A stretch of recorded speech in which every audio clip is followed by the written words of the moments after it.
Kembali lagi di Cerita Cinta Channel. Jangan lupa like, comment, and subscribe ya. Terima kasih. 1 minggu kemudian di Universitas XX, pendaftaran murid baru telah dibuka. Banyak calon mahasiswa dan mahasiswi baru yang telah mendaftar di sana, terutama Ica, Gerald, dan Lucky. Kita setiap hari masih bisa bertemu, hanya beda fakultas saja kan? Ucap Ica kepada kedua temannya itu. Iya, jawab Gerald sambil tersenyum.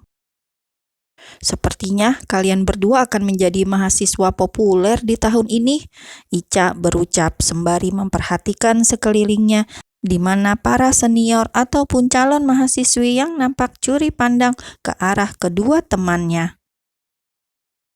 So pasti dong, kita kan memang ganteng. Ya Raral, Lucky berkata dengan bahasa Jawanya yang medok.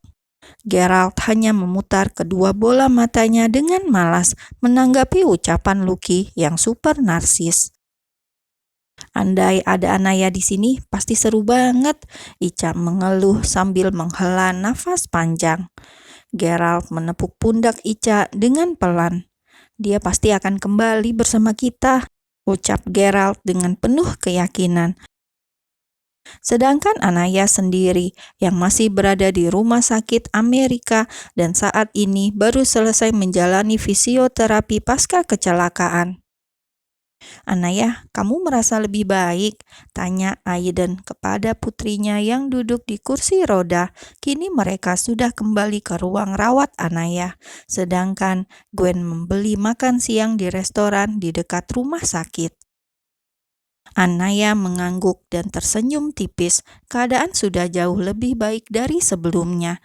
Gadis cantik itu sudah bisa berbicara lagi, namun hanya kedua kakinya saja yang masih terasa lemas. Aiden berjongkok di depan putrinya lalu memasangkan sandal di kedua kaki putrinya itu. Kamu harus banyak bergerak agar bisa cepat berjalan.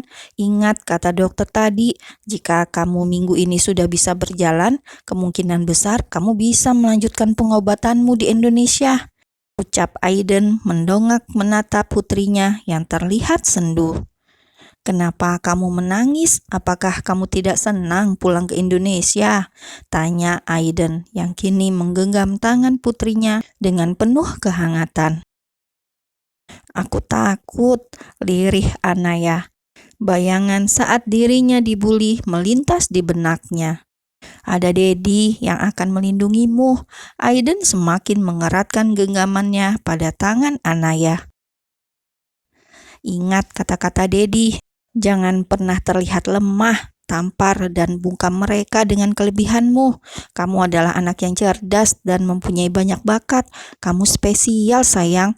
Bagi Dedi dan Mami, kamu adalah anak yang paling sempurna di seluruh dunia ini, ucap Aiden memberikan semangat untuk putrinya agar mau bangkit dan menghadapi dunia yang begitu kejam. Terima kasih, Dad.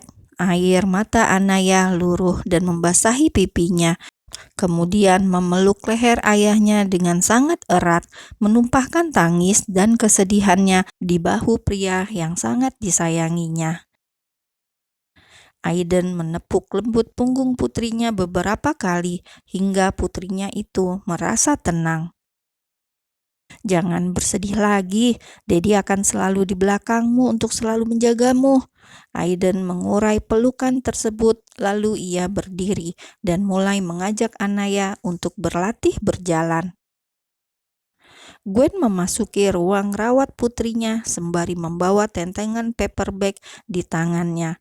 Ia terharu saat melihat putrinya sedang berjalan pelan walaupun masih berpegangan kepada Aiden. Ini adalah kemajuan yang begitu besar dan sangat luar biasa. Sayang, semangat, seru Gwen kepada Anaya yang tersenyum ke arahnya. Iya, Mami, jawab Anaya. Aiden tersenyum melihat putrinya yang sudah bisa tersenyum. Dedi menjadi teringat masa kecilmu jika seperti ini, ucap Aiden sambil terkekeh saat membantu putrinya berjalan. Ya, anggap saja saat ini aku adalah baby, jawab Anaya tersenyum lebar memperlihatkan deretan giginya yang rapi dan putih. Beberapa hari kemudian, Anaya tersenyum bahagia karena dirinya saat ini sudah bisa berjalan seperti sedia kala. "Apakah kamu sudah siap pulang ke Indonesia?" tanya Gwen kepada putrinya yang duduk di tepian tempat tidur pasien. "Mam, bolehkah aku meminta sesuatu kepadamu?" ucap Anaya tanpa menjawab pertanyaan ibunya. "Apa sayang, katakanlah," jawab Gwen lalu mendekati putrinya yang sudah sehat seperti sedia kala. Anaya terdiam sejenak. Ia menundukkan kepalanya, lalu mendongak dan menatap ibunya dengan tatapan memohon. "Mami, aku ingin melanjutkan pendidikanku di sini," jawab Anaya. Kali ini Gwen yang terdiam sejenak kemudian tersenyum tipis seraya menangkup wajah putrinya dengan kedua tangannya. "Kenapa?" tanya Gwen. "Mam, aku tidak bisa melupakan kejadian itu, bulian hingga kecelakaan. Aku sulit untuk melupakannya," jawab Anaya dengan kedua mata yang berkaca-kaca. "Aku takut jika hal itu terulang kembali," lanjut Anaya dengan lirih. Meskipun ia mendapatkan support dari kedua orang tuanya untuk kuat dan melupakan kejadian itu, namun dari hatinya yang paling dalam, ia merasa ketakutan dan trauma akan kejadian itu.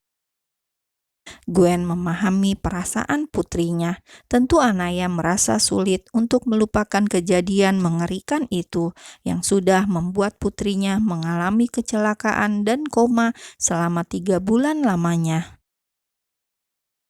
"Kita bicarakan lagi saat Dedi kembali," jawab Gwen karena ia tidak bisa memberikan keputusan tanpa persetujuan suaminya.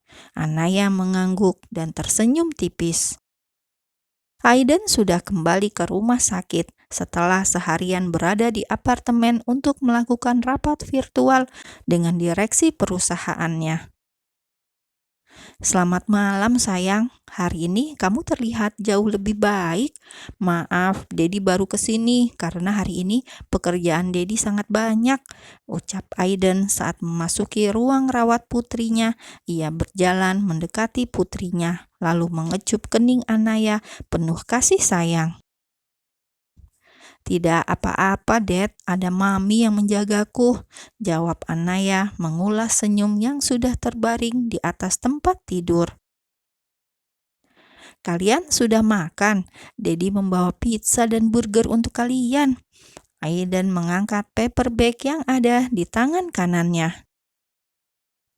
"Aku sudah makan, Dad, tapi aku merindukan junk food," jawab Anaya antusias, lalu beranjak dan menuju sofa, mendudukkan dirinya di samping Gwen yang tersenyum melihatnya. "Kamu hanya boleh makan sedikit saja," Gwen mengingatkan putrinya sembari membelai punggung putrinya dengan lembut. "Baiklah Mami, 1 atau 2 gigitan tidak masalah untukku," jawab Anaya tersenyum lebar, sembari menerima burger yang diberikan oleh ayahnya. Aiden dan Gwen tersenyum geli melihat putrinya menggigit burger dengan gigitan yang sangat besar, hingga mulutnya penuh dan kesulitan untuk mengunyah. "Kamu curang," ucap Aiden seraya tergelak. 1 atau 2 gigitan, Dad," jawab Anaya dengan susah payah. Ini sangat nikmat dan lezat." Anaya merindukan makanan tersebut. Tiba-tiba saja ada sekelebat bayangan melintas di benaknya. "Gerald," batin Anaya. "Ada apa?" tanya Gwen saat melihat putrinya terdiam dan berhenti mengunyah. Anaya menggeleng lalu tersenyum tipis. "Ini sangat enak, terima kasih Dad sudah membawakannya untukku," ucap Anaya menatap kedua orang tuanya bergantian. "Sama-sama," jawab Aiden. Dad bisa berbicara sebentar, Gwen bertanya kepada suaminya yang sedang memperhatikan putri mereka yang sedang asik mengunyah burger. Ada apa, Mam? Tanya Aiden karena Gwen terlihat sangat serius. Gwen beranjak lalu diikuti oleh suaminya. Mereka keluar dari ruang rawat Anaya dan membicarakan sesuatu yang serius.